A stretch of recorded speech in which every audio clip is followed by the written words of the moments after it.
अस्सलामु अलैकुम वरहमतुल्लाहि वबरकातुहू। नापाकी के बाद जो गुस्ल किया जाता है पाकी हासिल करने के लिए, आपको पता है कि सुन्नत तरीका और सही तरीका क्या है। बहुत सारे लोग ऐसे हैं जिसे नापाकी के बाद गुस्ल करने का तरीका मालूम नहीं, बस वो बदन पर पानी डाल लेते हैं, वो समझते हैं कि हम पाक हो गए। याद रखिए, अगर सही तरीके से आप गुस्ल नहीं करते हैं तो आप पाक भी नहीं होते हैं, वो चाहे मर्द हो या चाहे औरत हो। और फिर उसी तरीके से अगर आप नमाज पढ़ते हैं तो आपकी नमाज भी नहीं होती है। कुरान को छूते हैं, कुरान पढ़ते हैं तो इसका गुनाह भी आपको होता है, क्योंकि नापाकी में कुरान को छूना पढ़ना ये सब हराम है।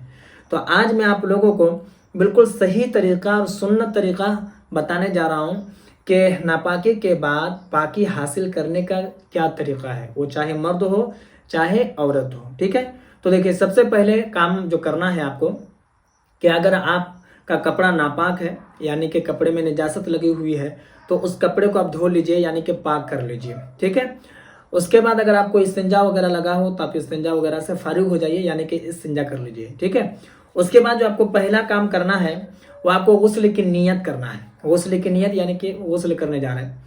उसके बाद आपको करना है कि दोनों हाथ को गट्टों तक 3 मरतबा धो लेना है, 3 मरतबा। ठीक है, गट्टा इसको यहाँ तक दोनों हाथ को धो लेना है। उसके बाद आपको करना है कि इस्तिंजा की जगह को धोना है। ठीक है, यानी शर्मगाह को धोना है, चाहे वहां निजासत लगी हो चाहे ना लगी हो। उसके बाद बदन पर अगर कहीं निजासत लगी हो तो उसे आप धो लें। उसके बाद आप क्या करें कि नमाज के जैसा जो वजू करते हैं नमाज पढ़ने के लिए, उस तरीके से आप वजू करें।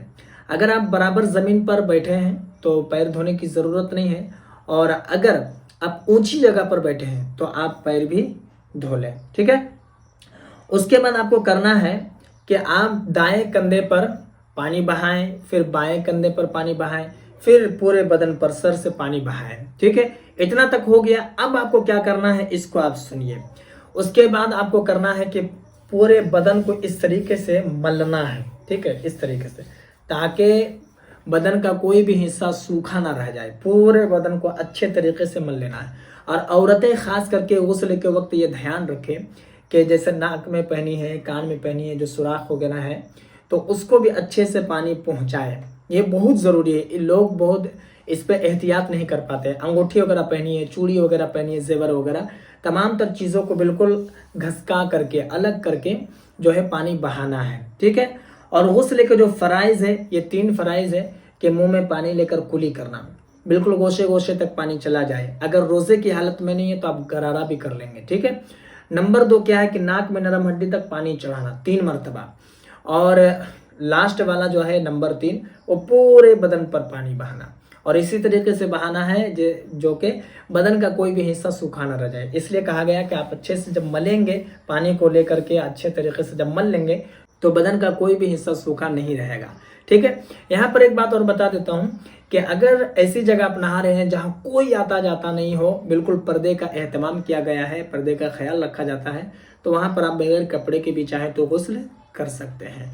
तो ये है नापाकी के बाद पाकी हासिल करने का सही तरीका, गुस्ल करने का सही तरीका नापाकी के बाद। और जब भी आप गुस्ल करें आप इसी तरीके से गुस्ल करें, क्योंकि यही गुस्ल करने का तरीका है। ठीक है, मैं उम्मीद करता हूँ कि मेरी बात आपको समझ में आ गई होगी। बाकी अगर आपके मन में कोई सवाल या फिर कोई डाउट हो तो आप मुझे कमेंट पर ज़रूर बताएं, और अगर नए हैं चैनल पर तो चैनल को भी ज़रूर सब्सक्राइब कर लें।